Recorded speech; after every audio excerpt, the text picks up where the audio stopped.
xubno ka mid ah guddi hoosaadka dabagalka hantida qaranka golaha baarlamaanka oo shafar shaqo ku joogay toddobaadadii ugu dambeeyay gobolka Sanaag ayaa soo gaaray degmada Gardag iyagoo kulan xog waraysi la qaatay guddida nabadgelyada ee degmada Gardag isla markaana la faguray xaalado badan oo ka jira degmada Gardag xog waraysigan oo saacado badan qaatay ayaa markii soo ilaalay waxa saxaafadda la hadlay xubno ka mid ah xildhibaanada golaha baarlamaanka oo ay ka mid ahaayeen Salmaan Diriye iyo xildhibaan Buba sidoo kale iyaguna waxa xog waranka ka warbixiyay maayirka degmada Gardag iyo xubno ka mid ah oqaasha degmada Gardag taliyaasha ciidanka booliiska iyo asluubta oo arrinta ka hadlayna hadaladoodii waxa ka mid ah sida tan guddiga dabagalka hantida qaranka waxaan u soconay inaan eegno oo ballanka furno waxyaabo ugu jiray gobolka Sanaag iyo Sanaag hawshaan oo ku sugan meeshan baahi bini'aadanimo ayaa taala dad fara badan oo barakacayaal ah la gobolkan oo iska dibay oo abaartii ka saddexaad dhacday ayaa mid dambe lagu taxay oo ku celinaa mar kale la dardaarmaya ama u soo jeedinaya dadka deegaanka kelmad kooban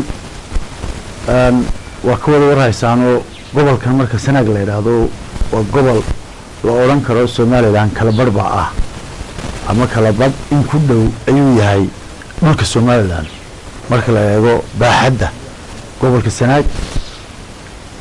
khayraadka ku duugan iyo nimcada Ilaahay dhigay iyaduna waa mid 100 jeer ka badan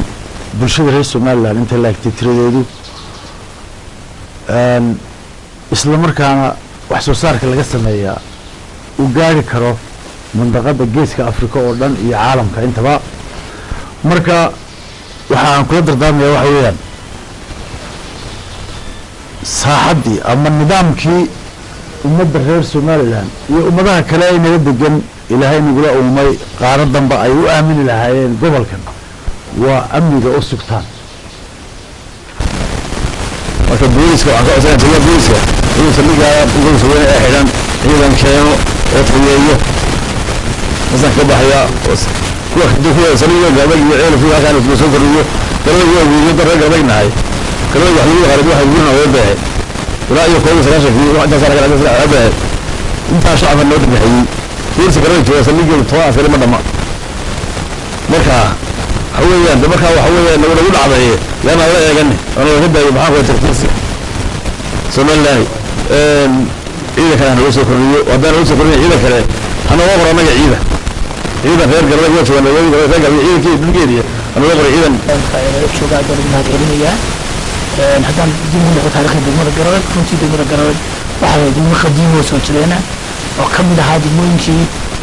دودي ونسي الصومالية كذا طيب إنه دمر أي كقاطع يعني مثلا أي كم ده هاي إنه قاطع كوسر البغلية في اللحن كذا هاي هذه ممكن كلا قاطع وربنا أي كم دين أبوه الله كله وحكم ده ودينه كله وحلم ده أسخره كله وحكم ده المهم فرق بين باتشلو المهم في بحد بيهيد قبل كسناك ولا سخور أرجعوا يو قرنك بيهيد دبتوين عيد راديد أما سيستمري معمولات الصومالية اسمه برادي أيها ومدرسة وربان تقرأ كتشموريد الصومال قرنك